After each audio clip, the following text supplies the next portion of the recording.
សួស្តីមកអតិជនចាស់អតិជនថ្មីពីទូកសមាជកម្ពុជាដែលស្ថិតនៅទីតាំងកំពង់ធំនិងកំពង់ឆ្នាំងអាចដឹកជូនបងប្អូននៅតាមបណ្ដាខេត្តនានាគ្រប់បណ្ដាខេត្តទាំងអស់20ទូទាំង24ខេត្តក្រុង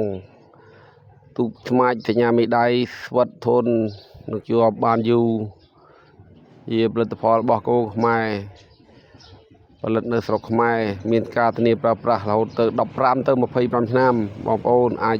យកទៅប្រើអាជីវកម្មគ្រប់ខ្នាតគ្រប់ទម្រង់មានពណ៌ស្រស់ស្អាតច្រើនបងប្អូនជួយគ្រប់គ្រងផងទូកស្មាច់យើងខ្ញុំមានគ្រប់ទំហំគ្រប់ខ្នាតតាមបងប្អូនតម្រូវការអាចកំងបានបងប្អូនអាចកំងបានគ្រប់ពេលគ្រប់ខ្នាតគ្រប់ទំហំយកទៅប្រើអាជីវកម្មហើយពណ៌ក៏ស្រស់ស្អាតទាំងអស់